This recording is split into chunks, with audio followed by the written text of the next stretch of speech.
chose qui va se passer de bien, de positif pour notre croissance spirituelle. Bénis notre pasteur Franck au nom de Jésus. Amen.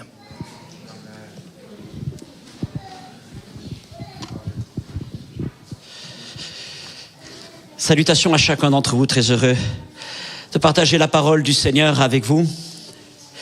Merci pour vos prières, pour vos encouragements, parce que croyez qu'en priant pour vos pasteurs et pour la prédication, le Seigneur aussi parle à nos cœurs, mais sur nos cœurs des pensées particulières qui font du bien à son Église.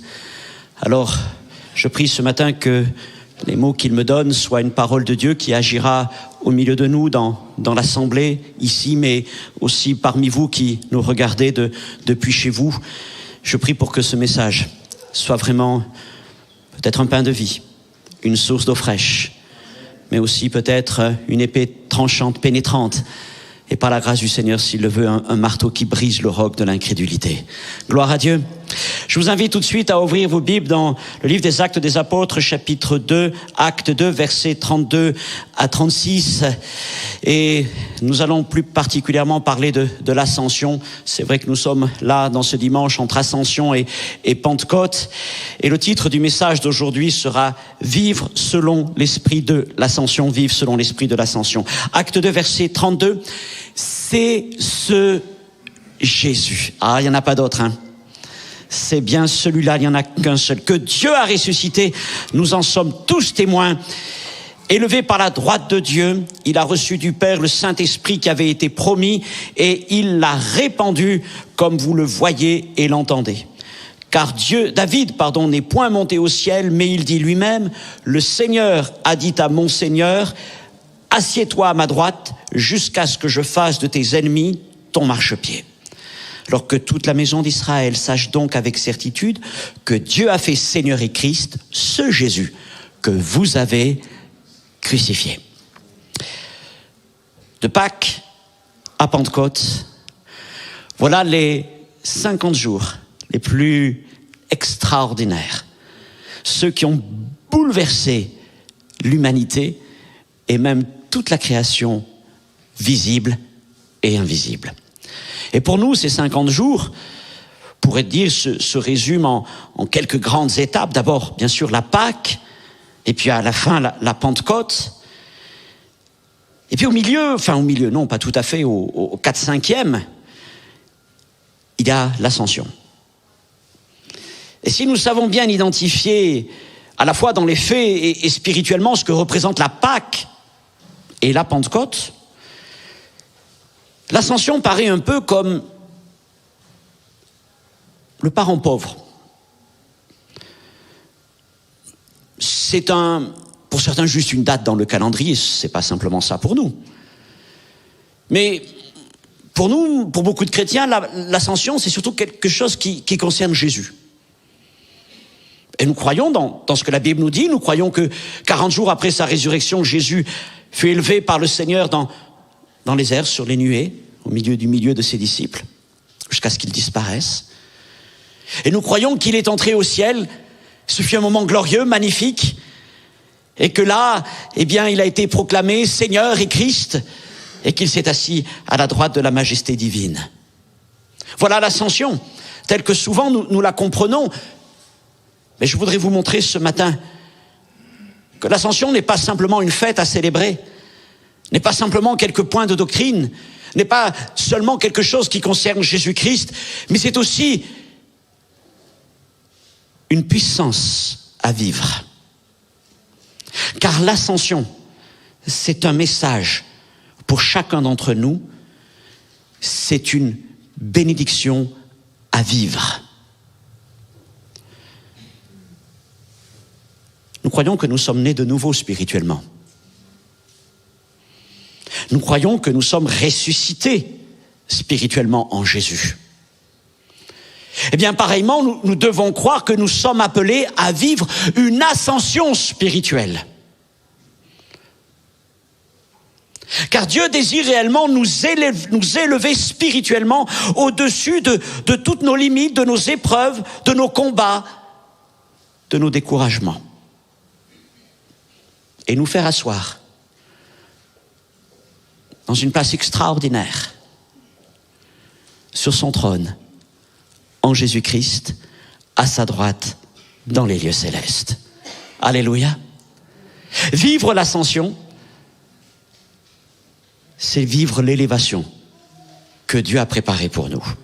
Alors il est vrai qu'en Christ nous sommes déjà assis dans les lieux célestes et nous sommes même bénis de toutes sortes de bénédictions spirituelles. C'est ce que Paul écrit dans les Éphésiens chapitre 1 verset 3 et chapitre 2 verset 6. Mais il est là question d'une position. Mais nous ne devons pas simplement nous contenter d'une position. Cette position doit amener ensuite une pratique, une expérience. Nous sommes appelés à expérimenter, à vivre jour après jour la vie de résurrection, mais aussi la vie d'ascension et l'élévation que Dieu en réserve pour nos vies. Et je crois même, c'est ce que je voudrais vous montrer, que vivre selon l'esprit de l'ascension, c'est réellement vivre la vie chrétienne, c'est la nature même de la vie chrétienne. Ce sont les prémices de ce que nous vivrons en plénitude dans le ciel. Les prémices de la vie céleste à vivre ici, bas sur cette terre.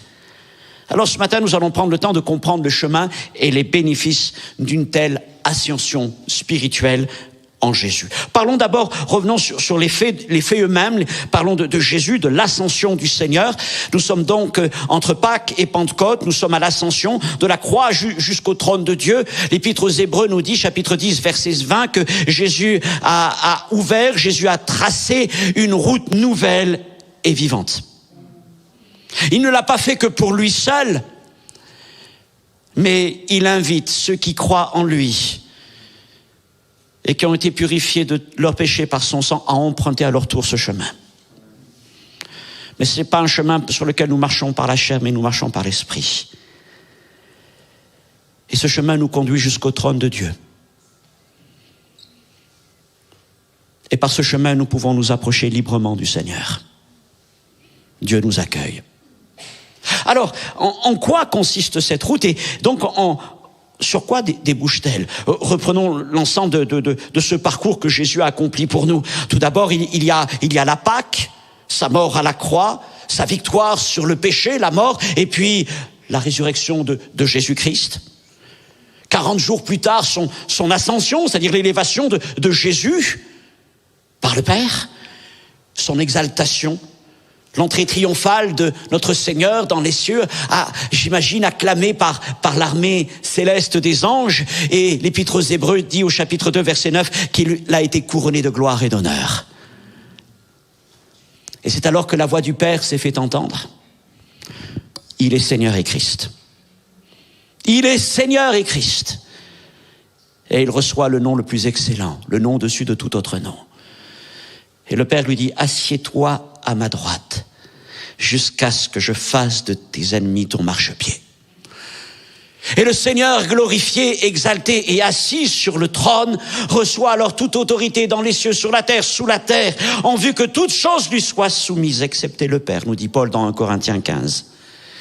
Et Jésus commence son règne. Il est le roi assis sur le trône. Le roi règne. Le roi est dans son repos. Le roi attend que ses ennemis deviennent son marchepied. Hébreux 10, 13. Et la dernière phase de ces 50 jours, évidemment, c'est la Pentecôte. Comme le dit Pierre, puisque ce texte est issu de cette prédication de la Pentecôte, il rappelle que, comme il l'avait promis, le Fils a reçu du Père le Saint-Esprit qu'il a répandu sur les disciples. Alléluia, 50 jours qui ont bouleversé l'humanité. Alors, voyons maintenant comment ces choses glorieuses s'appliquent dans notre vie ici, sur cette terre. Parce que toutes ces choses ont une application concrète. Et ce que je veux dire en premier lieu, c'est que Dieu veut nous élever. Dieu veut nous élever. Avant même l'enlèvement de l'Église au retour de Jésus, il existe une promesse d'élévation. Dieu veut nous élever au-dessus de tout ce à quoi nous pouvons être confrontés dans cette vie, nos combats, nos épreuves, nos limites, etc., etc. Et il veut même nous élever au-dessus de toute puissance spirituelle. Mais comme pour Jésus, Cette élévation ne sera possible qu'à partir du moment où nous mourrons à nous-mêmes, où nous mourrons à tous nos efforts, ou même à nos angoisses, nos doutes, nos craintes, nos incrédulités. Tant que nous voulons faire par nous-mêmes, tant que nous voulons agir, tant que nous pensons savoir ce qu'il convient de faire, alors nous restons en deçà, au-delà, en dehors de ce que Dieu pourrait faire pour nos vies. Mais lorsque nous mourons comme Christ est mort à la croix, lorsque nous mourons à nous-mêmes, croyons aussi que nous rentrons dans la vie de résurrection ensuite. Rentrer dans la vie de résurrection. Il ne peut pas y avoir d'ascension spirituelle sans passer premièrement par la Pâque.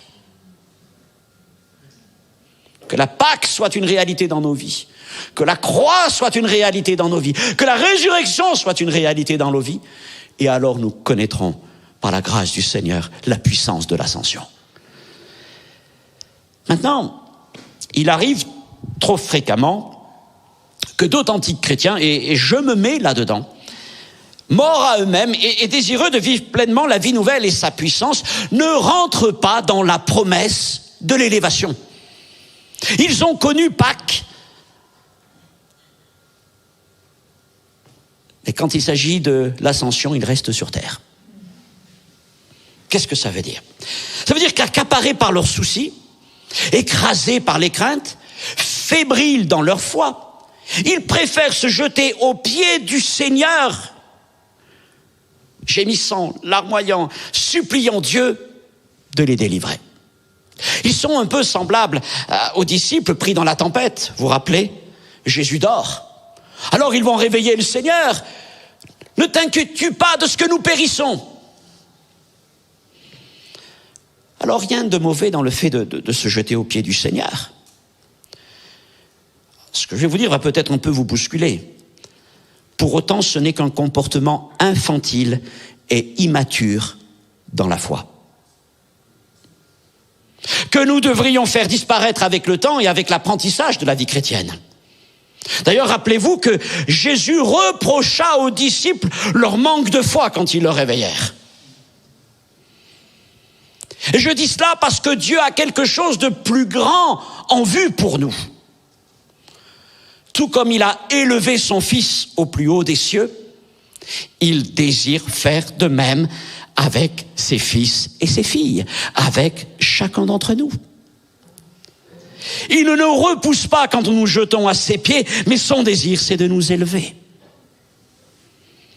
Et la promesse de l'élévation est accessible à tous ses enfants, car ce n'est pas par nos mérites, par notre piété que nous pouvons être élevés, mais par la grâce du Seigneur. Seulement, vivre l'élévation requiert l'assurance de la foi. Elle ne peut pas être vécue par des enfants immatures, incertains, flottants, emportés à tout courant, à tout sentiment. Mais la promesse de l'élévation sera vécue par des fils et des filles. Dieu voulant, un jour, je vous expliquerai la différence entre un enfant et un fils dans la pensée du Nouveau Testament. Des fils et des filles qui sont convaincus de leur identité filiale en Christ, qui sont matures dans leur foi et dans la connaissance de Christ et qui s'en remettent au Saint-Esprit plutôt qu'à leurs émotions ou à leurs forces. Paul écrivait ces choses qui peuvent être des déclarations étonnantes, qui sont très simples, mais qui marquent toute l'assurance de la foi de cet homme. Il disait « Je sais en qui j'ai cru, et je suis ce que je suis ». Il n'y a rien d'arrogant là-dedans, mais il y a la maturité qui s'exprime. Je sais en qui j'ai cru, et je sais ce que mon Dieu est capable de faire, et je suis ce que je suis, un fils, une fille du royaume de Dieu. Alors maintenant, comment réagissons-nous dans telle ou telle situation, face à telle ou telle épreuve? Réfléchissons. réagissons-nous plutôt comme des enfants immatures, gémissant et implorant Dieu de les délivrer? Seigneur, secours-moi, Seigneur, délivre-nous, Seigneur, ne t'inquiètes-tu pas de la situation dans laquelle je suis? Ou avons-nous appris à réagir comme des fils et des filles du royaume, désirant que Dieu les élève au-dessus de leur épreuve? Ayant dit ceci, que ferons-nous demain? Que ferons-nous lorsque l'épreuve viendra, lorsque nous traverserons peut-être les difficultés? Comme à l'habitude, nous jetterons-nous encore aux pieds du Seigneur ou rechercherons-nous son élévation? Alors mes frères et sœurs, je le dis, je le redis, parce que nous ne sommes pas tous au même niveau de la foi, de l'expérience chrétienne. Dieu ne repousse pas ceux qui viennent se jeter à ses pieds, ceux qui viennent le supplier. Mais encore une fois, ce qu'il désire, d'une manière encore plus forte, c'est de nous élever au-dessus de nos limites, au-dessus de toutes les épreuves. Il veut que nous vivions tels des fils et des filles du ciel. Il veut que nous vivions selon l'esprit de l'ascension. Alors peut-être prierons-nous maintenant ainsi: Seigneur, face à cette épreuve, face à cette opposition, Seigneur, je ne veux pas me jeter à tes pieds larmoyant, te suppliant de me délivrer, parfois même te reprochant de ne pas agir. Mais je te prie, Seigneur, que tu m'élèves loin, au-dessus de ces épreuves. Je veux vivre une ascension. Je veux vivre une ascension. Dieu veut t'élever. Je ne sais pas dans quelle situation tu es, mon frère, ma sœur qui est là, ou vous qui êtes devant votre écran, je ne sais pas dans quelle épreuve est en face de vous, mais je voudrais vous dire que quelle que soit l'épreuve, Dieu veut vous élever. Il veut vous élever bien haut, bien plus haut que tout ce que vous pouvez penser. Alléluia. Alors parlons maintenant des bénédictions de l'élévation. Tout comme Jésus, après son ascension, après avoir été élevé par le Père, s'est assis à la droite de Dieu, eh bien, notre Dieu ne se contente pas de vouloir nous élever au-dessus de nos problèmes et de nos épreuves, mais à ceux qui empruntent cette route spirituelle, il fait alors entendre cette voix, cette merveilleuse voix du Père: assieds-toi à ma droite. Voilà ce que le Seigneur veut nous dire ce matin, ce qu'il veut nous faire entendre.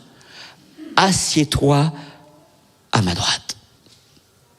Alors, encore une fois, Paul affirme dans les Éphésiens que nous sommes déjà assis en Jésus-Christ dans les lieux célestes. Nous ne pourrions pas nous asseoir si nous n'étions pas déjà d'une manière, ce qu'on appelle en position assis déjà en Jésus-Christ. Ce sont des choses que Christ a acquis pour nous, vous comprenez? Christ les a acquis pour nous et ça nous permet de les vivre. Ça nous permet de les vivre dans notre réalité.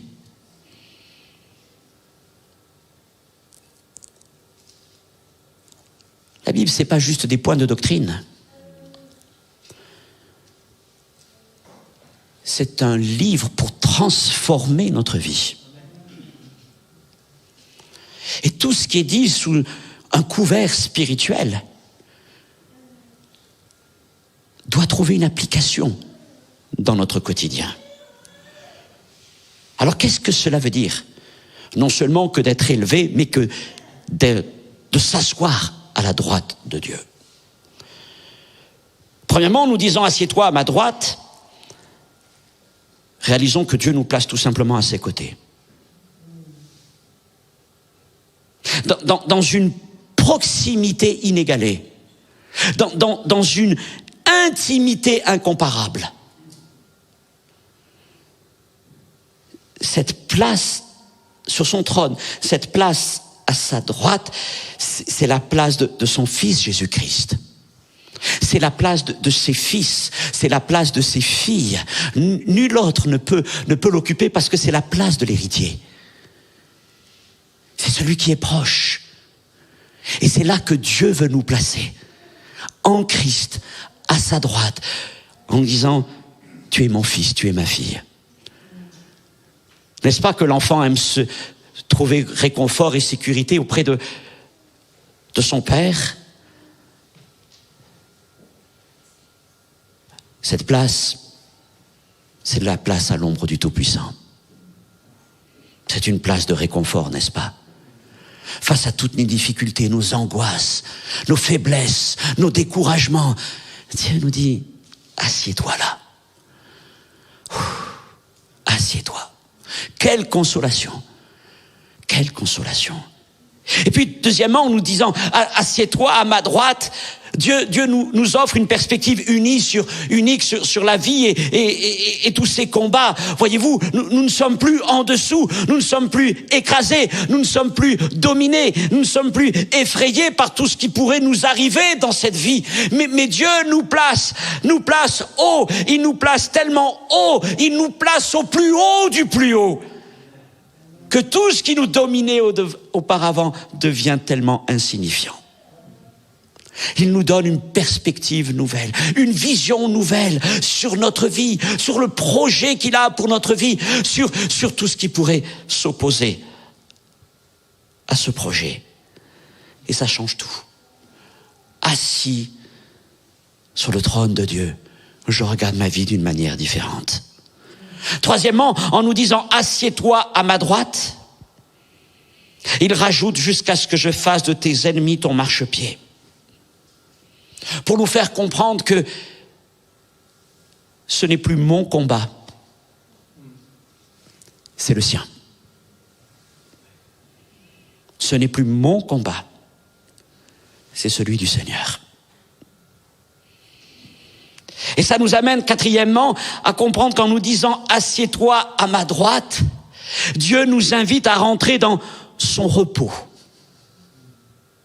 Comme Christ se repose, nous rentrons dans son repos.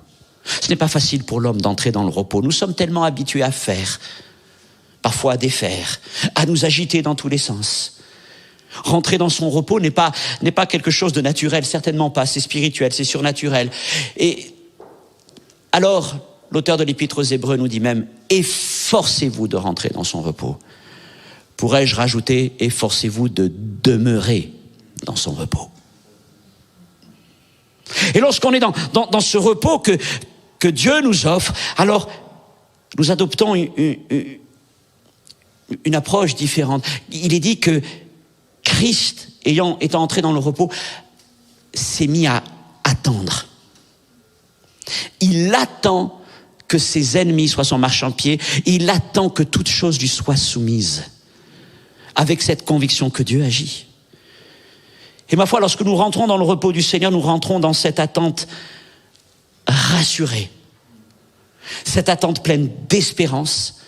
Dieu a pris les choses en main, il va agir, n'est-ce pas? Cinquièmement, en nous disant « Assieds-toi à ma droite », Dieu nous place dans une position d'autorité extraordinaire. La droite de Dieu, c'est la force du Seigneur. C'est la puissance de Dieu. Christ est à la droite du Père. Il a été établi comme Seigneur et Christ. Et Dieu nous dit, c'est là que tu vas t'asseoir. C'est là que tu vas t'asseoir. Dieu nous fait asseoir dans une position d'autorité. Ce n'est pas mon autorité, bien sûr, mais c'est l'autorité de Christ. Le Seigneur a dit à ses disciples, j'ai reçu toute autorité dans les cieux, sur la terre, sous la terre même. Il n'est pas un endroit où Christ n'a pas autorité. Autorité sur la maladie, sur le péché, sur la mort, sur Satan, sur toutes les puissances de ténèbres. Christ a autorité. Et cette autorité, il la partage avec ceux à qui Dieu dit « Assieds-toi à ma droite ». Et cette autorité, c'est avant tout un nom, c'est le nom de Jésus-Christ. En mon nom, dit le Seigneur, ils prieront pour les malades seront guéris. En mon nom, ils chasseront les démons, etc., etc. En mon nom. Oh, ce n'est pas une formule incantatoire, certainement pas. Il ne s'agit pas simplement d'user du nom du Seigneur à tout vent, mais de comprendre que lorsque nous laissons Dieu nous élever, au lieu simplement de gémir, nous allons lui permettre de nous faire rentrer dans une nouvelle dimension d'autorité et de puissance. Et assis en Jésus-Christ à la droite de Dieu, nous avons le droit légitime de proclamer le nom de Jésus. Nous avons une autorité déléguée de la part du Seigneur. Et à nos épreuves, puissances qui s'opposent à nous, nous répondons en disant dans le nom du Seigneur.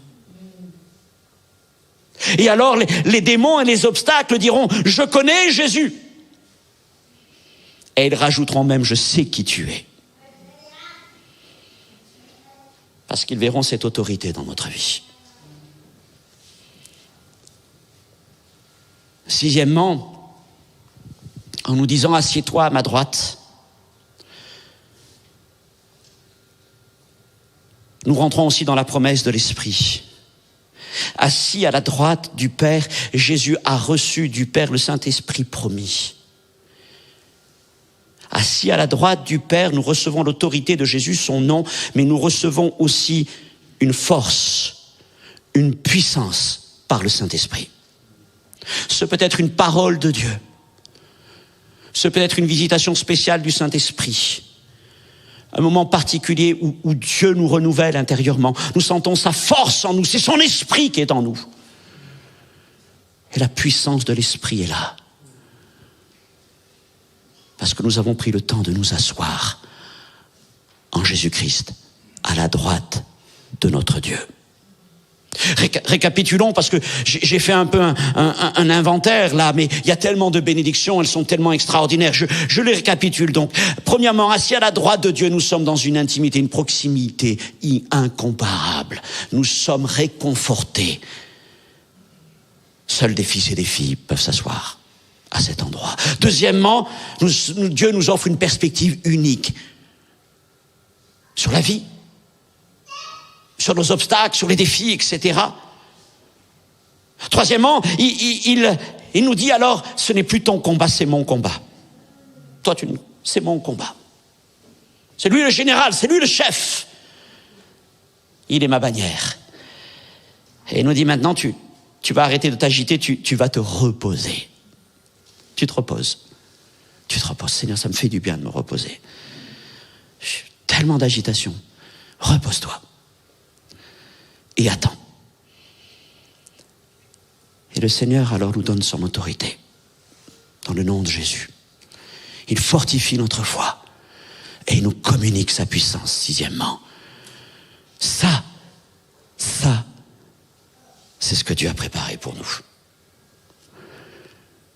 Alors nous avons finalement face à nous deux styles de vie chrétiens. Il y a la vie chrétienne religieuse. Et beaucoup de gens religieux, eux, trouvent tout à fait normal. Ils vont dire même, c'est très bien, quand ils voient quelqu'un venir au pied du Seigneur, « Ah, Jésus, oh, délivre-moi, ah, supplie-moi, pardonnez-moi, je veux pas être caricatural. » J'exagère un petit peu, mais pour vous dire que, ok, c'est bien. Mais la puissance de la nouvelle alliance, c'est autre chose. Jésus n'est pas venu simplement pour que nous gémissions comme cela. Il est venu pour que nous devenions des fils et des filles du royaume, des fils et des filles du ciel. Il est venu de Pâques à la Pentecôte nous ouvrir un chemin sur lequel il nous invite à marcher. Il est notre exemple et nous le suivons. Et aujourd'hui, j'ai insisté particulièrement sur cette dimension d'élévation. Ce que j'ai décrit ce matin, alors vous allez peut-être trouver le terme un peu pompeux, mais pourtant c'est bien ça, c'est la vie chrétienne adulte et royale. Parce que nous sommes des héritiers du grand roi. C'est pas que nous régnons déjà, mais nous sommes appelés à vivre avec l'esprit du roi. Ça ne fait pas de nous des gens supérieurs aux autres, mais des gens différents. Nous marchons avec l'esprit du ciel. Je ne veux pas être un chrétien terrestre, je veux être un chrétien céleste. Je veux vivre avec l'esprit de l'ascension. Et pour nous, aucune raison de nous glorifier en cela. la gloire revient à Christ. Parce que c'est lui qui a tracé la voie, c'est lui qui a souffert à la croix. C'est lui qui est digne d'être élevé dans le ciel. C'est lui qui est digne d'ouvrir tous les cieux, tous les sceaux du livre de Dieu. Nous recevons tout par grâce. Mais je insiste encore. Ce que j'ai partagé aujourd'hui, mes frères et sœurs, qui êtes là ou qui êtes devant vos écrans, nous invite à rechercher une vie chrétienne qui ne se perd pas en infantillage, en larmes, en gémissements, mais qui saisit par la foi les bénéfices que Christ a acquis pour elle. Une vie qui emprunte la route nouvelle et vivante que Christ a tracée pour nous, de la croix jusqu'au trône de Dieu.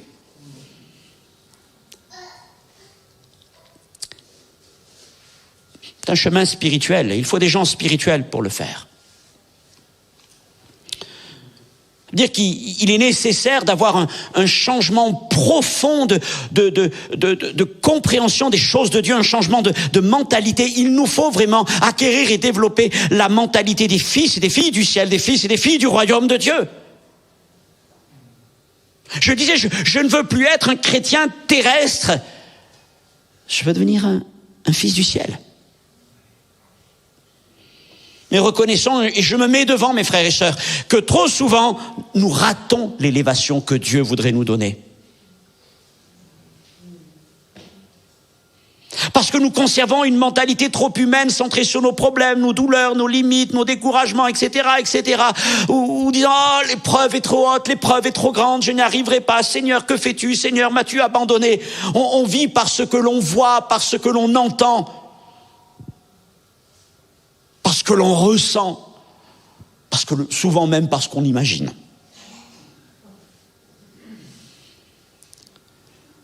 Et l'un des drames du peuple de Dieu, c'est qu'il est trop souvent un peuple abattu et larmoyant, quand il devrait être le peuple élevé. Dans la victoire ou la faveur, mais aussi dans la souffrance. Être un fils ou une fille du ciel dans la faveur et la bénédiction, c'est une chose. Mais être un fils ou une fille du ciel dans la souffrance, ça c'est un vrai signe de maturité, n'est-ce pas? Mais c'est ce que nous ont montré les compagnons de Daniel dans la fournaise. C'est ce que nous ont montré les apôtres dans toutes les souffrances qu'ils ont accepté de subir dans leur corps pour la cause de l'évangile et de Christ. Être un fils du ciel, une fille du ciel en toutes circonstances. Mes frères et sœurs, pour vous dire vrai, il y a quelques années, j'aurais pu parler sur ces choses d'une manière tout à fait doctrinale, théologique. Il m'est arrivé de prêcher des choses d'une manière très théologique, très doctrinale, en ayant étudié la parole de Dieu, point après point.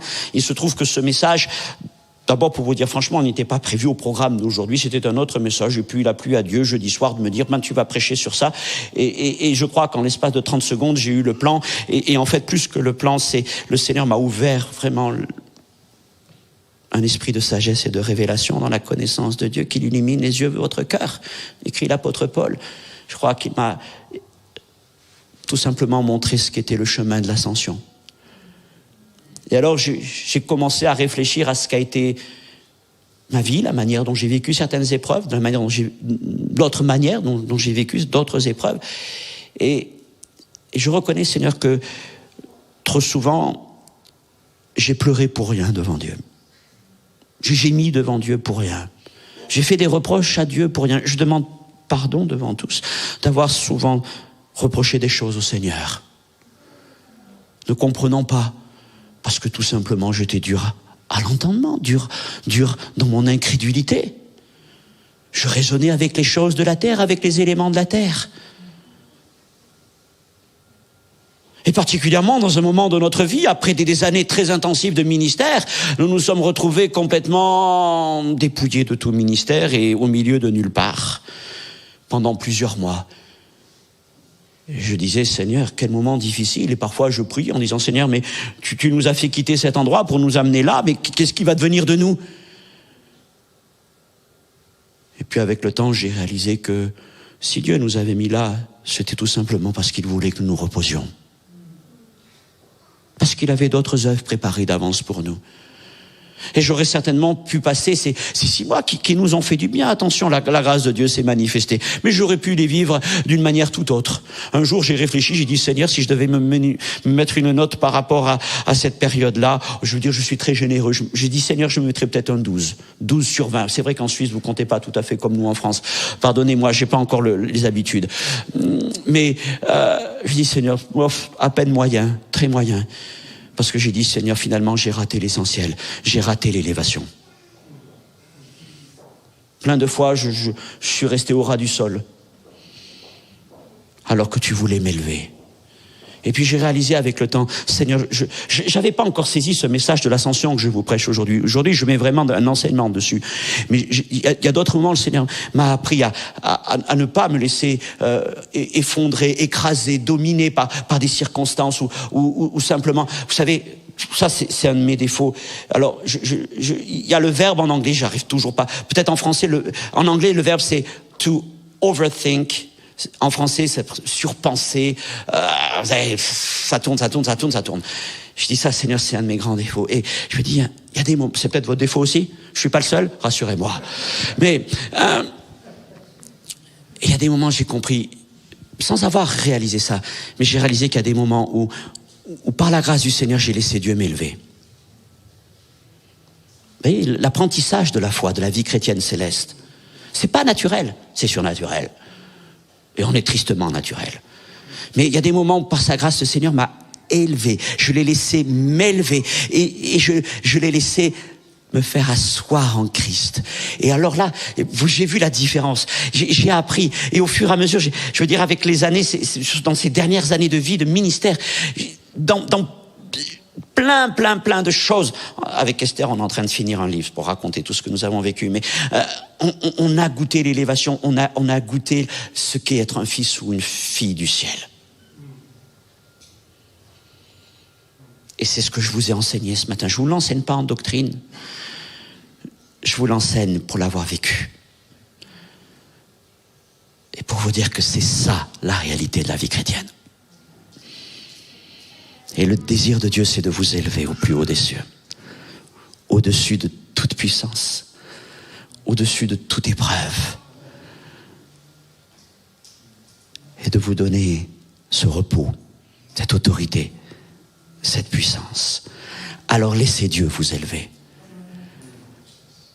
Refusez de vous abandonner à vous-même. Vous savez, pour certains, ça va être de s'abandonner. Moi, je disais au surmenage intellectuel. D'autres, ça va être à la dépression, à l'amertume, au reproche, à l'aigreur, à la colère, à la jalousie. Et on s'enfonce dans ce genre de choses. Refusez cela. Choisissez l'élévation que Dieu veut vous donner.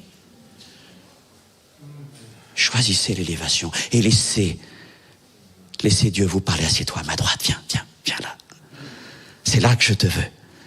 C'est là que je te veux. Avez-vous envie de vous asseoir là? Tout proche, si proche de votre Père, en Jésus-Christ. Le laissez vous réconforter, vous consoler. Il est le Père de toute consolation. De vous placer à son ombre. Et lui vous dire, maintenant tu vois, tu es là, toi, tu bouges pas pour l'instant, c'est moi qui m'occupe. C'est moi qui m'occupe. Et nous disons, Seigneur, tu t'occupes. Et j'attends. Et Dieu agit. Et Dieu dispose de toutes choses. Et il fait de nos ennemis notre marchepied. Et il nous donne autorité et puissance pour marcher dans ces vies, tels des fils et des filles de Dieu. Des fils et des filles du ciel. Vivre l'ascension. Je prie que, après ce message, vous qui savez que la Pâque, c'est pas simplement une fête dans le calendrier, mais c'est une réalité à vivre. Vous qui savez que la Pentecôte, c'est pas simplement un jour férié, mais c'est une promesse à vivre. Je prie pour que, après ce message, pareillement, vous compreniez que l'ascension, c'est pas juste un jour au milieu de la semaine, mais c'est une puissance de Dieu pour mener une vie chrétienne différente. Je voudrais finir en priant. Vous êtes là derrière vos écrans, vous êtes chez vous, dans votre salon, vous êtes ici dans l'assemblée, mais surtout vous êtes avec le Seigneur. Et là, ce matin, je voudrais prendre le temps de prier, Parce que peut-être ce message a pu toucher votre cœur, parce que ce matin, vous n'êtes pas au ciel. Alors vous êtes dans l'assemblée, vous êtes peut-être devant votre écran, Dieu est au milieu de nous, croyez-le, mais vous n'êtes pas tout à fait au ciel. Parce qu'il y a beaucoup de soucis, des problèmes, des tracas, des oppositions, des choses qui sont là, toutes ces choses que vous ruminez. Seigneur te dit ce matin, je veux t'élever. Je veux t'élever. Je veux te faire vivre l'ascension. Et je veux que tu t'assoies à ma droite. Alors, si vous êtes chez vous ou dans ce lieu, j'aimerais vous inviter tout simplement à vous lever. Vous qui entendez, plus que mon message, qui entendez la parole du Seigneur. Vous qui peut-être êtes dans une épreuve particulière ou tout simplement vous avez envie de dire, Seigneur, maintenant je voudrais vivre ma vie chrétienne d'une nouvelle manière. Je voudrais la vivre, Seigneur, avec l'esprit de l'ascension. L'esprit du ciel. Et vous savez que la création attend elle-même la révélation des fils de Dieu. Des filles de Dieu. Alors là, ici, dans notre local ou chez vous, je prie pour que l'Esprit du Seigneur, l'Esprit de l'ascension, je prie pour que le Père vienne et qu'il vous élève. Et mon frère, ma sœur, il veut t'élever, il veut t'élever. T'élever au-delà de tes découragements, au-delà de tes frustrations, peut-être même au-delà de tes échecs, au-delà de tout ce que tu peux imaginer, tout ce qu'on peut dire sur toi, penser, au-delà de toutes les oppositions que tu rencontres, au-delà même de toutes les oppositions spirituelles. Le Seigneur t'élève, laisse-le t'élever, laisse-le t'élever. Laisse-le te prendre et t'amener plus haut, toujours plus haut, au plus haut des cieux. Là où aucun ennemi ne peut atteindre, là où aucune épreuve ne peut résister. C'est là que Dieu veut t'asseoir, dans cette position, dans ce lieu. C'est le siège des fils. C'est le siège des filles. Seuls des fils et des filles peuvent s'asseoir là, mais tu appartiens à Christ. Je suis fils de Dieu, je suis fille de Dieu. C'est ma place. Le Seigneur te dit, assieds-toi à ma droite, assieds-toi à ma droite, assieds-toi près de moi, assieds-toi près de mon cœur ce matin, assieds-toi et trouve le réconfort, trouve le repos et laisse-moi combattre pour toi, laisse-moi combattre pour toi. Et le Seigneur ce matin te dit, je vais faire de tes ennemis ton marchepied, je vais faire de tes soucis ton marchepied, je vais faire de toutes ces puissances qui voulaient te dominer ton marchepied. Laisse-moi agir, dit le Seigneur, laisse-moi agir. Alors au nom du Seigneur, en mon nom, et ce matin, c'est le nom de Jésus qui est sur ta bouche. En mon nom, dit le Seigneur, et tu proclames le nom de Jésus. Tu es élevé dans les cieux, tu es assis à la droite de Dieu, et tu proclames le nom de Jésus avec la puissance du Saint-Esprit. Et je prie pour que l'Esprit de Dieu te parle, te renouvelle, te fortifie. Alléluia. Il met son esprit en toi. C'est là la vie chrétienne. C'est là vraiment la puissance de la nouvelle alliance. C'est là ce que Dieu en réserve pour toi. Cesse de gémir, cesse de te lamenter. Dieu ne te repousse pas, mais il a mieux pour toi. Il a mieux pour chacun d'entre nous. Voulez-vous vivre l'esprit de l'ascension? C'est pas un esprit juste pour un jour. Mais c'est une façon de vivre jour après jour. Alléluia. Nous te rendons gloire au Père de nous avoir donné un tel Sauveur, un tel Seigneur. Merci Jésus d'avoir accepté d'être méprisé, d'avoir accepté l'ignominie de Golgotha. Merci Père d'avoir relevé le Fils. Et d'avoir à travers lui tracé une route nouvelle et vivante. Il est le chemin. Et ce n'est pas un chemin qu'il a franchi solitaire, mais c'est un chemin sur lequel tu nous appelles à marcher par l'Esprit. Alors nous voulons aller, nous voulons marcher. Merci pour Jésus. Merci pour la nouvelle alliance.